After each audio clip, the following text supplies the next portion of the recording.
Hello YouTube and welcome to Chaos Dragon 73. I have a cool deck profile for you guys today. It's my casual deck, the deck I use when I'm not using Chaos Dragons mainly. Because I love my Chaos Dragons, I really do. It's my favorite deck.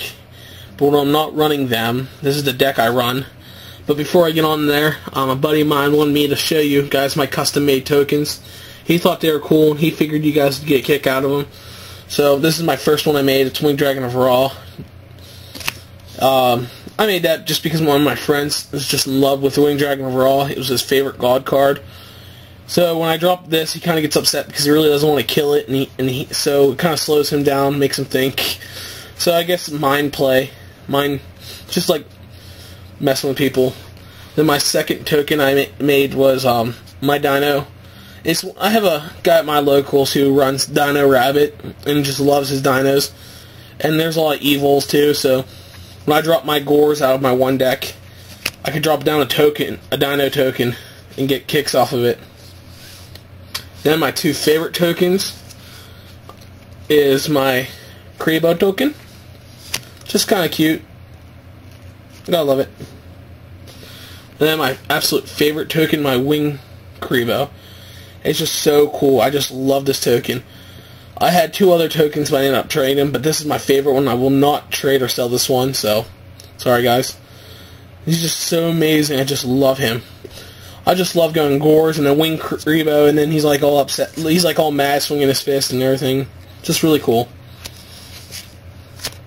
But okay, time to go into the actual deck, and I call it Bait Doll Glads. So it is a Glad deck, so therefore I'm going to go through the monsters pretty fast, because everybody knows them, and everybody should know what their effects are. If you don't, just pause the video, look at the name, and then, because I'll make sure you guys can see the name, and look it up. So there's 3 Test Tigers, 2 Liqueur. Just gonna get through it. I like 2 of each Glad, basically, on the main lineup anyway. If you're wondering why I run 2 of him, 2 hippos, because I love the fact that when you first set, everybody's like, oh, first turn hippo, and they might dark hold the field so they can get over it, and then you have maybe another one in your hand so you can set it, and then they know, oh, I got rid of one, tack into it, and they just take damage, and then you get the tag out. And I find 2's way more better, way more not consistent, but defensive-wise, if you need to be in a defensive position, it's just way more better. And it's easy to select him if you know you're going to go not sync, but overlay, because then you're not worried if he's getting tied up while he's a attachment, you know. Then I wish you could run 2 of him, that'd be amazing. 2 Bestiari, that'd be amazing, but you're only allowed 1, so run 1. Then I run 1 Mela. Just one of the main guys. You can always knock any of those other up if you really want to get rid of that hippo. That's it for the Glad part of the deck. I tech in 2 Thunder Kings. I just love the fact that it's a stun feature, and it's a really good first turn normal summon, because this slows down a lot of decks. Now they have to, quickly get over it somehow. And then 2 Prismas. So I like Prisma. It's just really cool. Normal summon, dump Bestiar, Test Tiger. That's just amazing play. Now for my favorite spell card in the deck, 2 Bait Doll. This is where the deck gets its name, because I like to abuse Bait Doll. I mean, I don't have cards that go out its way to find this card. I just seem to draw it so fast, and then when it gets towards late game and you're just drawing this card constantly, hitting their back row and making them activate stuff they don't want to, like hitting like if you have no monsters on the field, and you Bait Doll a compulse, they have to compulse their own monster then, because it doesn't miss timing. Like, the timing's not incorrect, so it has to activate. They have to select a target, and if the only selected target is their own monster, then they have to send their own monster back to their hand. I love hitting warning with this. Just go Bait Doll until hit their warning. They have to pay 2,000 life points for nothing, because then this negates it because it's incorrect timing, but they still have to pay the cost. Just love that feature. They still have to pay for nothing. So basically, this card now became a 2,000. You just played it, burned them for 2,000, and then it's going back in the deck for more abuse. My original build, this was over MSTs. Like, I didn't run MSTs, I ran Bait Doll. But Bait Doll's kind of on the downslope, you know, because you have to now get... No one's running back row anymore, so you have to...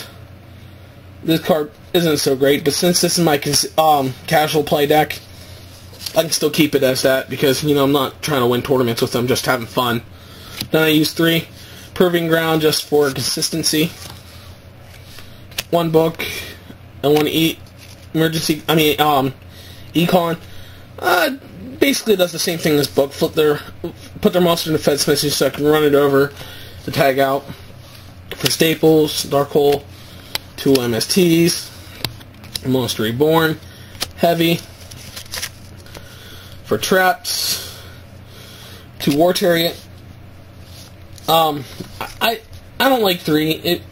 I think it really clogs really bad, and I already have the Bait Doll in there that could clog on me. So I'm trying to slim down because I rather run Bait Doll than anything else, because that's what makes my deck fun.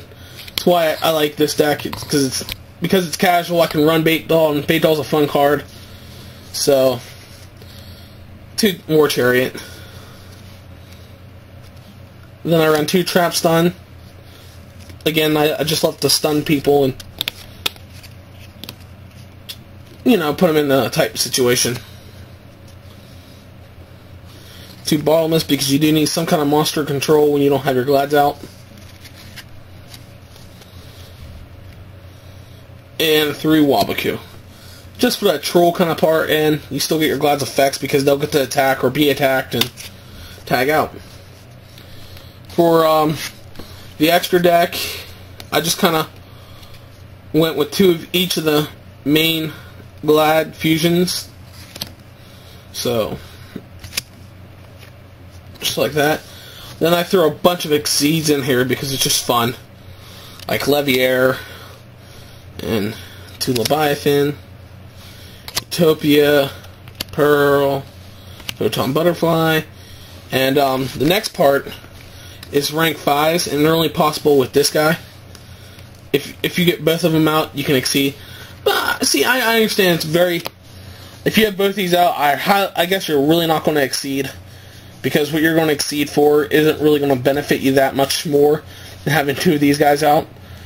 But you never know. Both these guys could be like locked where they can't attack or can't do anything, and you might be losing life points because there's 2 of them on the field, or you just need more space to where you want to exceed just so you can summon another monster. So it's very problematic that you highly won't do it, but just in case you do, I like having the option. So I run both keepers, and then a wind up. I mean, you can easily put 3 different cards in this slot. Instead, I just like the option to if you really want to. So that's my Bait Doll Glads. I hope you guys really enjoyed it. I know it's not a, you know, go out and win every tournament you play with it, but just something to play with your friends, to have fun with. Maybe get on Dueling Network, and because that's what I really like doing, is playing this deck on Dueling Network and go, haha, Bait Doll, you're Cola Haunted, and you have to activate it and pick some worthless target that you really don't want. Or Bait Doll, anything like that. You know, Bait Doll's something they really don't want to activate. I mean, that's always fun. You know, Bait Doll, Reckless Greed, yeah, they get to draw 2 cards, but really didn't help them out, and they probably didn't really want to activate yet. Or anything else. Like, you could hit something really fun, like this card. Just hit that, they have to pay 1,000 life points because it's cost, and then nothing happens. Or hit Warning, hit Mind Crush, and now they have to play a guessing game. Just hit cards they don't want to really activate right now. And it allows you to have fun, because the look on their face, if you're playing in person, is just so funny.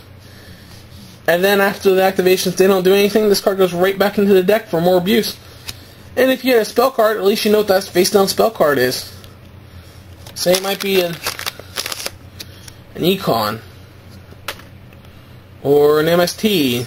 Now you know it's face down, so that's just fun. I mean, and because this is a controlled deck, even if you hit a spell card and you're down 1 card, at least you know what it is, so you can control the game on how you want to play now. I just love this as a control card, really. So, thanks YouTube. Don't forget to rate, comment, subscribe. Check out my channel for more cool videos. I have really cool, dragon video, my Chaos Dragon videos up. I updated it. I have a Gravekeepers now. I have a classic Black Wings-ish deck. It's fit for the format, but kind of I like using these old, retro decks and showing you how to play them in a new format and do really well. So check out my channel, and see you later, YouTube. Thank you. Peace.